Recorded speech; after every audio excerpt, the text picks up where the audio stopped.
sou o Dr. Gustavo Fink. Estou aqui para apresentar o Unimed Smart Help, o novo serviço para atendimento de urgência e emergência da Unimed Rio Claro. Um serviço inteligente que lhe oferece rapidez, segurança, eficiência e muito mais comodidade no atendimento pré-hospitalar. Antes de procurar o pronto atendimento, ligue 0800 770 6766. Unimed Smart Help. Cuidar de você, esse é o plano. O seu corpo é o que você faz dele. A profissional de educação física Juliana Pérez vai falar sobre saúde, nutrição, atividade física e o shape dos seus sonhos no JC Business desta quinta, às 19h30, pelo Facebook e pelo canal do Jornal Cidade no YouTube, @JC Rio Claro. Eu espero você.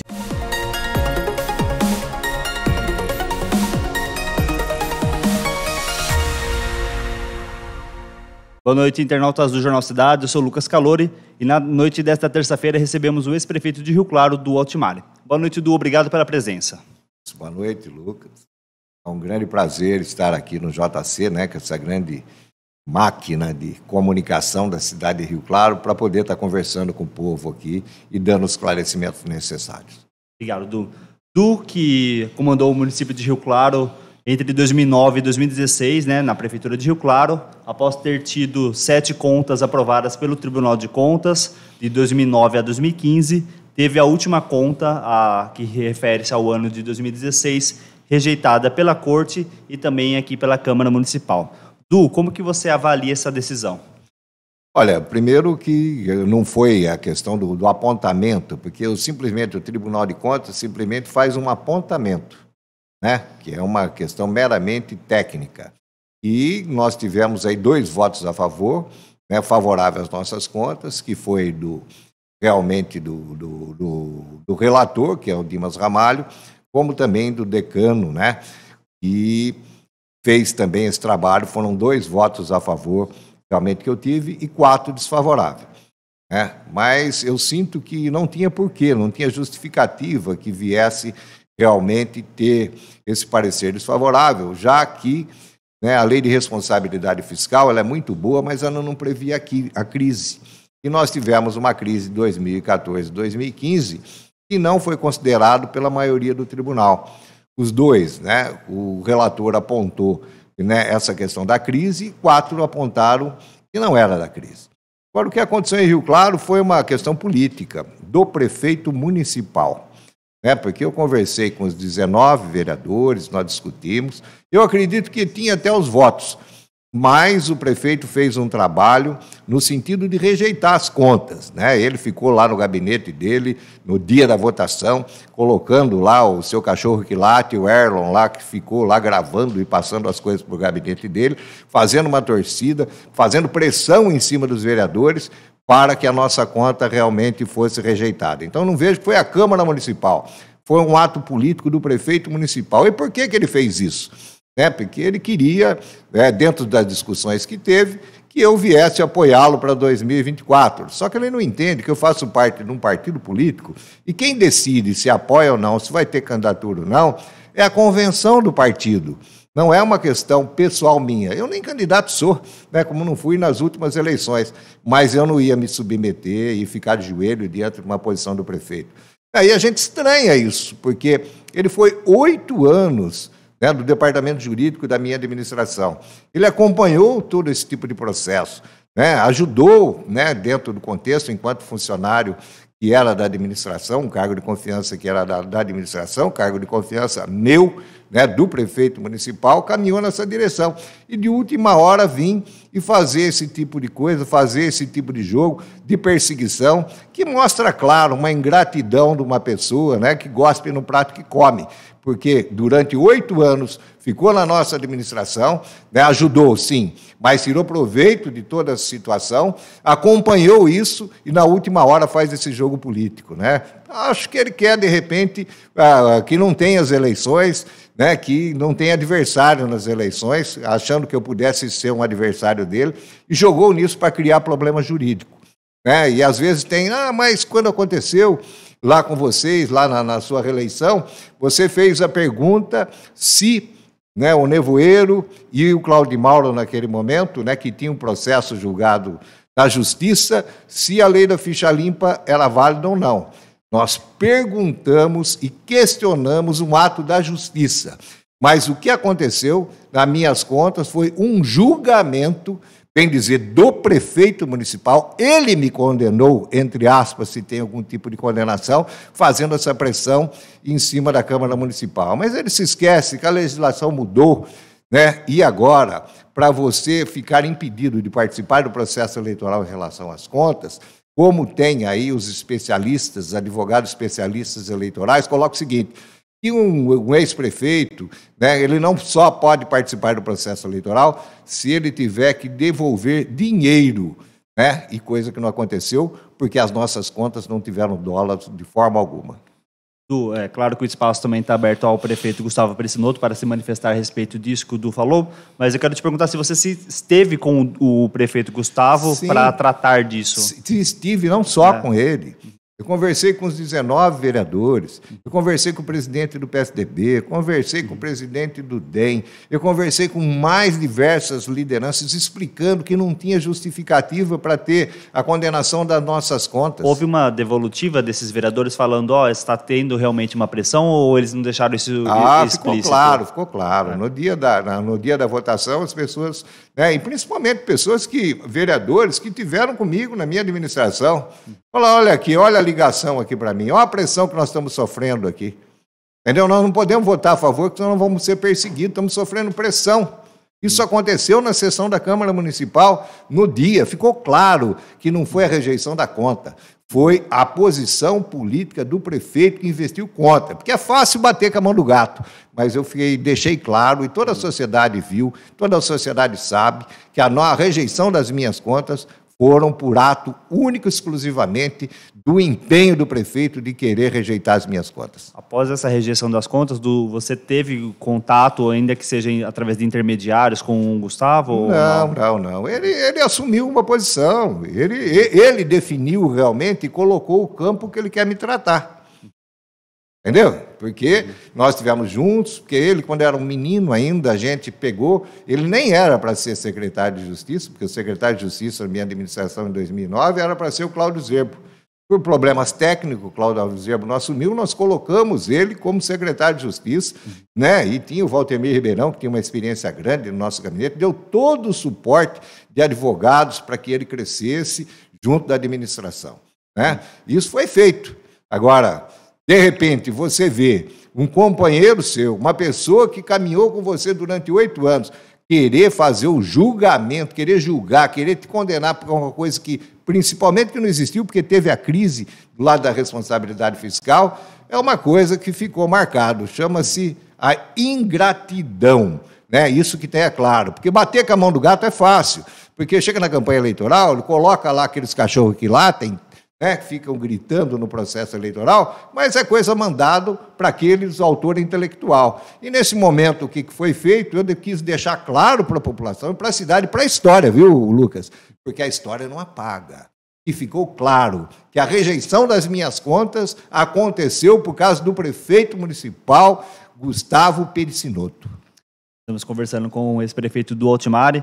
Durante a defesa lá na Câmara Municipal, durante a votação das contas pelos vereadores, o senhor disse que haveriam supostas controvérsias na decisão proferida pelo Tribunal de Contas e afirmou também que ficou evidenciado pelo próprio presidente do tribunal que houve busca pelo equilíbrio dos resultados, preservação da saúde financeira da Prefeitura de Rio Claro no ano de 2016 e economia na execução do orçamento, sendo que as ocorrências registradas na execução orçamentária não desequilibraram os orçamentos futuros já no governo do Juninho da Padaria. Du, com essa rejeição, o que isso pode implicar para você? Você disse que não há dolo. Não há dolo, não teve dolo. Ela não tem que devolver dinheiro, não teve nada. Entendeu? Não tinha porquê. Foram alguns índices que chegaram, que não foram cumpridos da forma adequada, e esses índices não foram cumpridos por quê? Por causa que nós tivemos a crise de 2014, 2015. Não teve desvio, não teve uma licitação fraudulenta, não existiu nada, não teve dolo.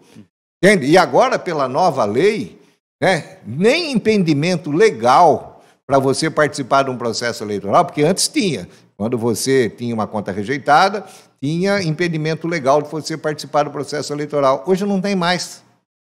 Então, consequência jurídica, eu acredito que não tenha nenhuma. Agora, primeiro, e que eu também não sou candidato, entendeu? Porque o que poderia impedir isso de eu ser candidato? Eu não fui candidato, minha família não quis, não sou candidato. Agora, não teve impedimento nenhum. O que ficou claro é a posição política do prefeito de querer cercear e de querer barrar qualquer pessoa que venha participar do processo eleitoral. Eu queria lembrar, Lucas, que quando foi na minha eleição, lá em 2008, ninguém queria ser candidato. Ninguém. Né? Porque o Nevoeiro tinha 47% de avaliação positiva. Né? Gilberto Urola não quis ser candidato. Sérgio Desderá não quis ser candidato. Cláudio de Mauro não quis ser candidato. Ele teve que escrever uma carta dizendo que o Lula pediu para ele, e não foi candidato, Cláudio de Mauro. Maria do Carmo Guilherme não quis ser candidato. Ninguém queria ser candidato para enfrentar realmente o Nevoeiro, que tinha uma votação extremamente, né, alta naquele momento. O que aconteceu? De repente, um pequeno comerciante lá da Cidade Nova, né, que estava fora do contexto, veio enfrentá-lo e ganhou as eleições dele com 54 mil votos na época. Não tem espaço vazio. Querer cercear e querer barrar as pessoas de não serem candidatos é um erro fundamental, porque a minha eleição mostrou isso para a história. Você diz agora, afirma nesse momento que não é candidato em 2024, mas isso pode mudar no futuro? O futuro a Deus pertence, mas o meu objetivo não é ser candidato. Eu acho que eu cumpri o meu papel nesses 8 anos que eu tive de administração pública, eu cumpri realmente esse papel. Né? Eu tenho uma dificuldade muito grande agora, né, tomara Deus, dentro de mais alguns dias a gente vai poder até conversar, mas essas questões jurídicas que implicam no ex-candidato, isso realmente machuca muito, coisas que aconteceram e a gente também não merece. Então, de repente, você fica numa situação dessa. Se bem que agora mudou a lei da improbidade administrativa, né? Porque antes qualquer suposição vinha, deixava os seus bens indisponíveis, você passava um processo que não é legal e, de repente, você, por participar da política, sacrifica toda uma família. Né? Mas o futuro a Deus pertence. O Du comentou há pouco a respeito do prefeito Gustavo Perissinotto, que ficou por 8 anos enquanto secretário de Negócios Jurídicos durante a sua administração, né, Du? Em 2016, vocês lançaram ele como candidato a prefeito, sim, ele perdeu, depois disso ele saiu do MDB. Em 2020, tentou-se um acordo aí com o MDB para compor uma chapa entre ele e o MDB vindo de vice dele, também não deu certo, e vocês lançaram a Maria do Carmo Guilherme como candidata, acabou ficando em segundo lugar, e o Gustavo ganhou. Tirando essa parte da rejeição das contas, e esse 1 ano e meio de atual gestão do prefeito Gustavo Perissinotto, qual que é a sua avaliação do município hoje, Du? Uma avaliação não é só do município de Rio Claro, mas é um contexto geral. Nós estamos vivendo um momento diferenciado, né? Que foi um momento que tivemos aí da pandemia. Né? Quem que acreditava que o mundo ia viver, né, o que estava vivendo? Então, eu acho que as administrações, de uma forma geral, aqueles, principalmente os prefeitos novos, agora que eles vão conseguir realmente mostrar o que acontece, o que não acontece, assim vai. Agora eu tenho uma crítica muito forte. Eu não posso concordar de forma alguma. Né? Eu discordo completamente disso, né? E é até bom aqui que seja de público para as pessoas saberem a minha posição. Eu não posso admitir que a cidade de Rio Claro, que é a capital da alegria, vire capital do lixo. Entende? Isso aí não dá para a gente engolir. De repente, criar mais 2 concessões, ou bem dizer, 2 PPP, que são aí a concessão do recolhimento do lixo, bem como do aterro sanitário, ser aprovada na boca da noite, nos últimos dias do final do ano, sem ter uma discussão. Não discutiu, nem os órgãos ambientais foram consultados. O CONDEMA, que é um órgão ambiental, não foi consultado. Então, como poderia ser aprovado um processo desse, de fazer a concessão de 30 anos do recolhimento do lixo, e realmente do aterro sanitário, sem ter uma discussão com a sociedade? Isso é uma coisa que pode ser realmente discutida no futuro, pode ser levantado algumas coisas legalidade realmente dessa lei. E mais, Lucas, e mais. Você vê o que aconteceu, por exemplo, com a PPP do DAI.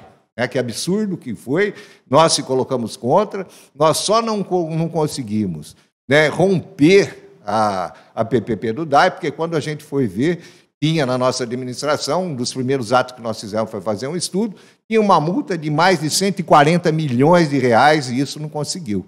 Então, mas eu estou falando isso por quê? Porque você vê a situação que o DAI está hoje.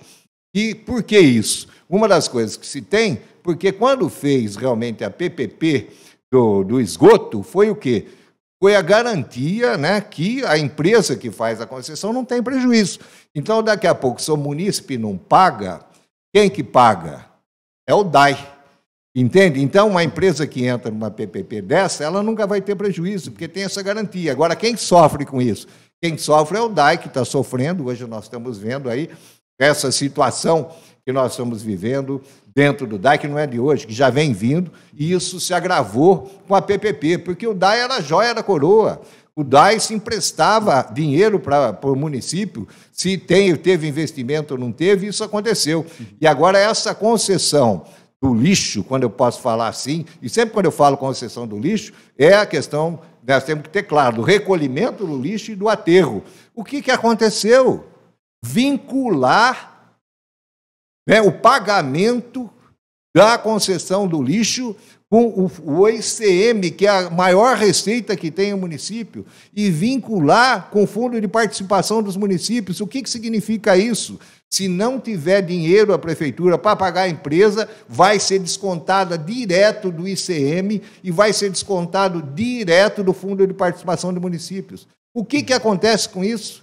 Quando se faz um negócio desse, coloca que o funcionalismo público de Rio Claro fica em segundo plano, fica em segunda categoria. Por quê? Porque se tiver uma crise, primeiro quem vai ser garantido, quem que vai ser? Vai ser a empresa, eu acredito, eu estou torcendo para que isso não aconteça, que a Câmara de Vereadores se desperte para esse tipo de coisa, porque não pode deixar com que a receita do ICM, que a receita do Fundo de Participação, fique vinculado numa concessão. Porque numa crise, de repente, primeiro recebe a empresa, depois o que sobrar paga o funcionário. Não pode ser tratado o funcionalismo público de Rio Claro dessa forma. Eu sou completamente contra.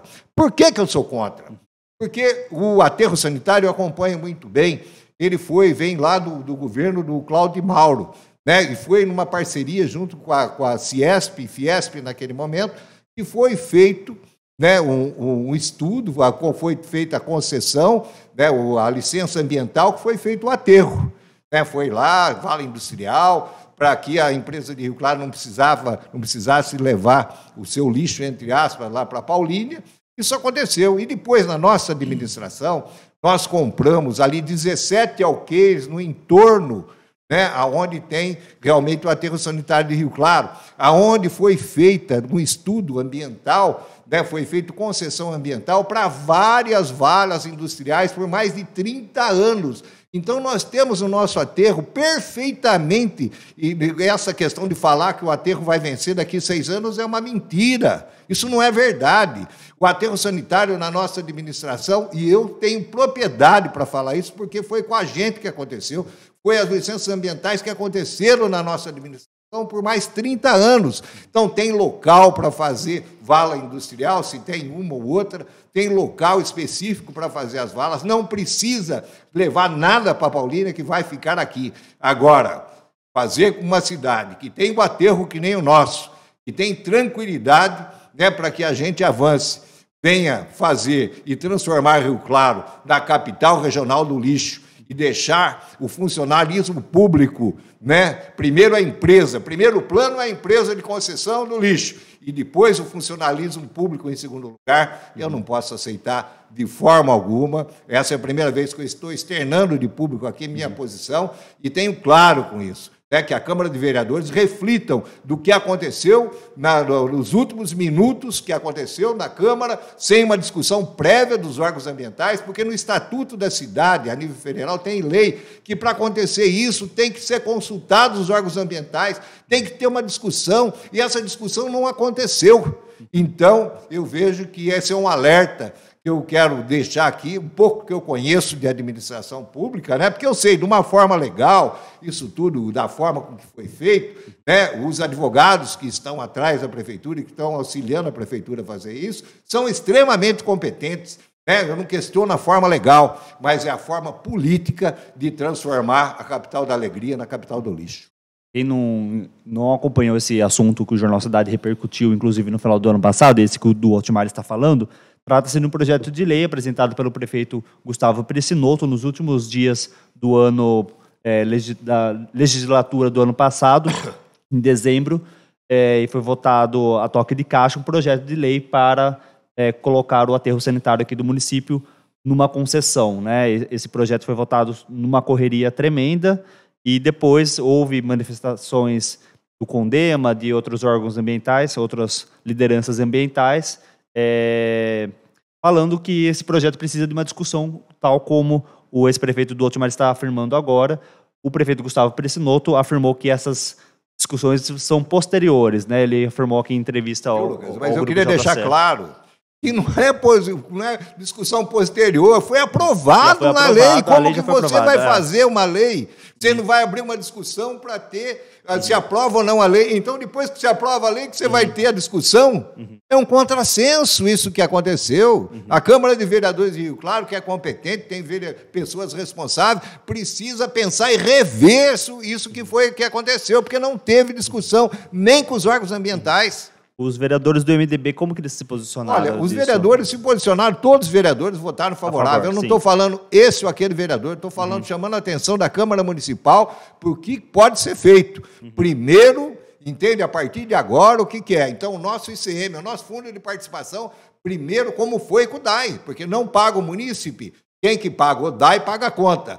Não paga, a prefeitura não paga a empresa, o nosso ICM e o Fundo de Participação vão estar lá retidos para depois vir um funcionário público? Será que está certo? Então, eu queria chamar a atenção da Câmara dos Vereadores para isso, que o primeiro lugar que nós temos que ter, é lógico, que é a administração, de uma forma geral, mas o funcionalismo tem que ter respeito, que nem aconteceu na nossa administração. O que foi feito na nossa administração? Uma discussão muito grande, que era o plano de cargos e carreira, e nós fizemos o plano de cargos e carreira dos funcionários.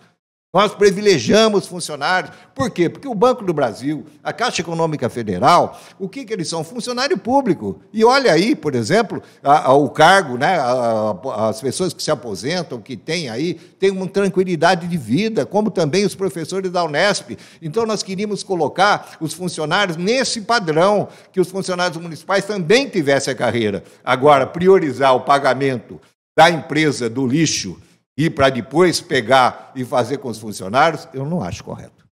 Inclusive, há alguns dias, nossa reportagem fez o questionamento ao prefeito Gustavo Pirecinoto sobre essa situação dessa concessão do aterro sanitário. Ele disse que ainda está em estudos e não apresentou nada até o momento. A gente vai continuar cobrando. Tomara que não apresente, porque se fizer isso, vai ser uma outra história numa PPP que está aí com o DAI, mostrando a situação que nós estamos vivendo e mostrando que foi um erro do que aconteceu. Lógico, depois disso, foi o trabalho, teve aí a despoluição dos rios, tem aí o 90% de esgoto tratado, tudo bem. Mas e o DAI?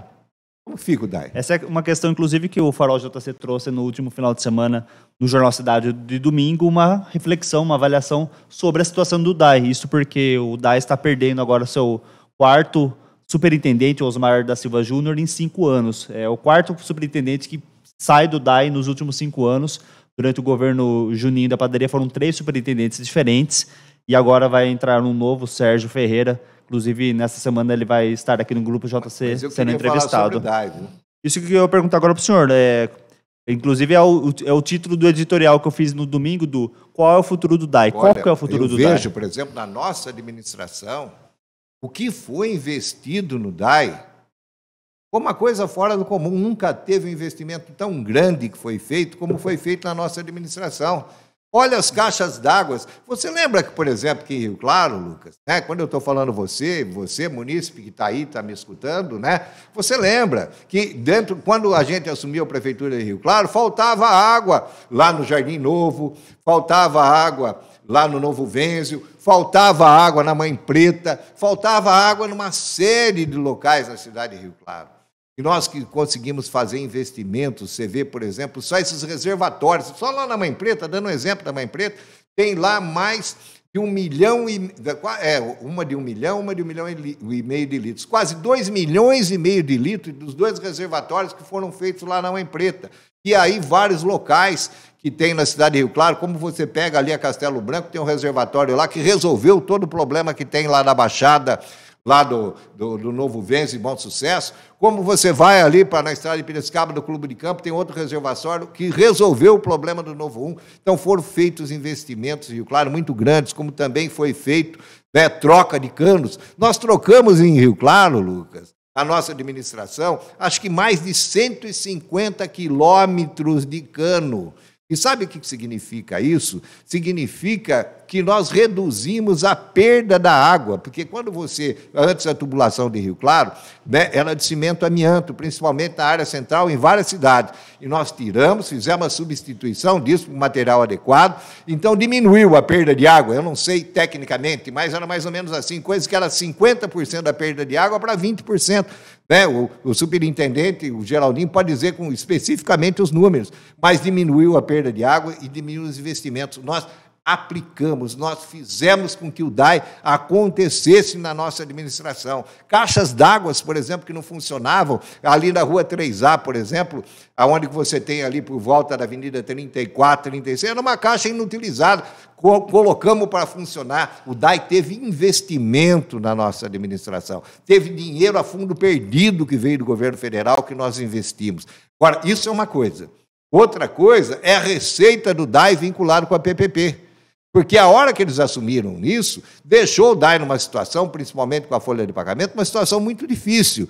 Por quê? Porque nós tivemos que assumir a responsabilidade da inadimplência da população em cima de garantir a PPP na sobrevida. Então, isso que fique bem claro. Isso, inclusive, essa dívida da população com o DAI, né, que não paga contas de água, são dezenas de milhões de reais que se acumulam aí há muitos anos, inclusive vários refis vêm sendo feitos, executados ao longo dos últimos anos para tentar reduzir essa dívida, porém nunca chegar a zero essa dívida. Du, você acha que é possível que o DAI seja totalmente privatizado no futuro? Eu tenho medo. Tenho medo porque esse discurso de falar que o DAI está mal das pernas e que precisa ser privatizado, isso é fácil de fazer. Entendeu? Eu, como prefeito, quantas vezes não chegaram em mim e falaram, vamos privatizar a água? Como que vamos privatizar a água? O DAI é nosso, o DAI é de Rio Claro, o DAI dá lucro, entendeu? E a gente tem que fazer e trabalhar para que isso acontecesse, tem que investir. Foi o que nós fizemos. O investimento que nós fizemos no DAI, para que o DAI, né, se superasse, foi muito grande. Tem as dificuldades? Tem as dificuldades, vamos vencer. Por exemplo, uma coisa que as pessoas muitas vezes não concordam, né, que isso também não é uma coisa nossa, mas é uma legislação federal que teve que ser feito. Eu sou, por exemplo, fundador e o primeiro vice-presidente, segundo vice-presidente da AIRES PCJ, da agência, né, que cuida disso, porque antes o aumento da tarifa de aumento de água era feito dentro da mesa do prefeito com os vereadores que se discutiam, não. Hoje não, hoje a autarquia tem condição de vir, de estar discutindo, de colocar, olha, precisa ter esse reajuste da água para que tenha realmente condições de tocar, porque é importante que se faça. Nós criamos aí, fizemos esse trabalho de criar essa agência para dar sustentabilidade para o DAI, para que o DAI tenha recurso. Agora, eu torço para que isso não aconteça, porque um dos órgãos municipais, que é esse, nós já perdemos o esgoto.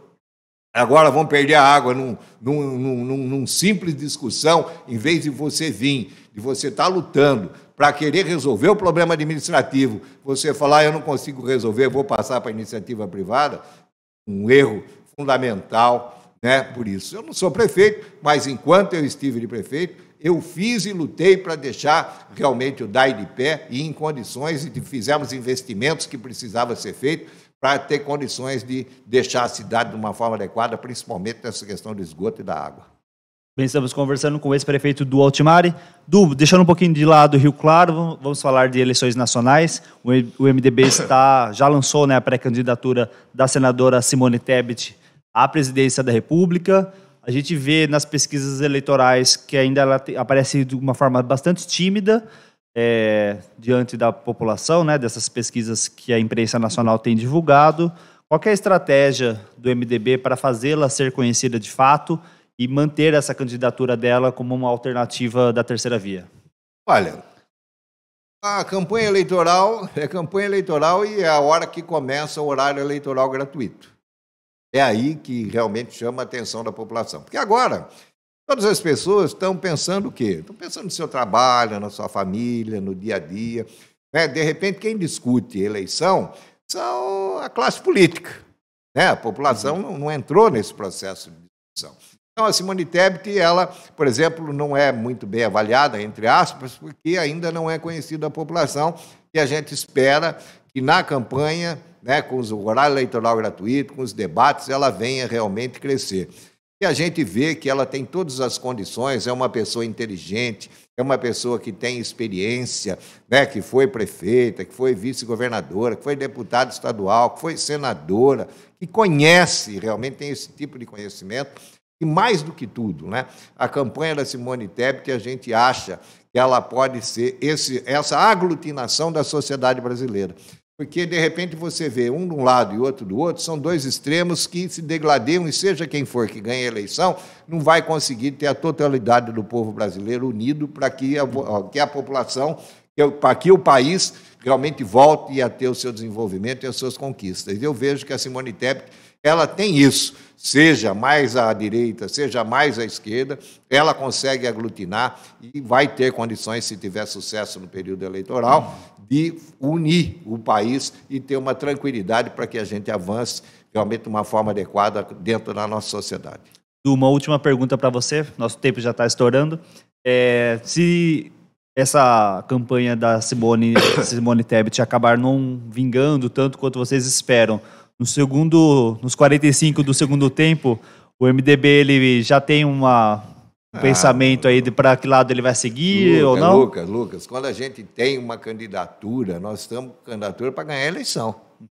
A turma fala, mas não, como que não? Eu faço a pergunta aqui para os, né, não para a juventude que não viveu, mas vocês aí da população de Rio Claro, né, olhem para mim. Quando eu fui candidato, quem acreditava que eu ia ganhar a eleição? Alguém acreditava? O Nevoeiro com 47% na época, e eu venci em 15 dias, saí de 9 para 18, para 36, para 54%. Então, o exemplo da nossa candidatura é um exemplo do que pode acontecer no Brasil. O Macron, por exemplo, na França, decretou que era candidato 30 dias antes. Entende? Então, ainda nós temos bastante tempo para rodar e o PMDB, junto com a Simone Tebet, vai estar no segundo turno e nós vamos ganhar a eleição. Tudo bem. Bom? Du, quero agradecer a sua presença e já deixar de antemão um convite para o senhor retornar em breve aqui no programa Farol JC. Eu que agradeço aqui ter essa participação junto com a imprensa de Rio Claro, para poder conversar com a população, né? Para que a gente um instrumento onde a gente possa dar nossa opinião, né, e possa realmente estar exercendo de alguma forma algum tipo de influência dentro da nossa sociedade. Muito obrigado, Lucas, e obrigado ao jornal por dar esse espaço. Obrigado, Du. Obrigado a todos pela audiência. O Jornal Cidade e o Farol JC retornam na próxima semana, terça-feira, a partir das 7h30 da noite. Até lá. O seu corpo é o que você faz dele. A profissional de educação física Juliana Pérez vai falar sobre saúde, nutrição, atividade física e o shape dos seus sonhos no JC Business desta quinta, às 19h30, pelo Facebook e pelo canal do Jornal Cidade no YouTube, @JC Rio Claro. Eu espero você.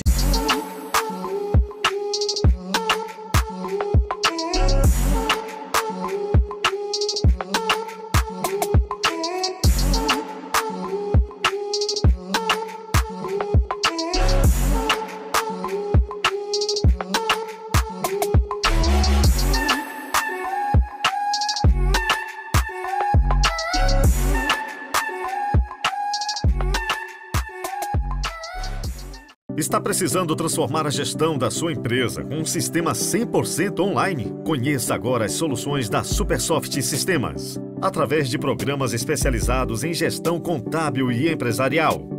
Cuidamos do seu negócio e impulsionamos o sucesso da sua empresa através de tecnologia e inovação com total segurança de dados. Acesse agora mesmo supersoft.com.br e transforme a gestão da sua empresa.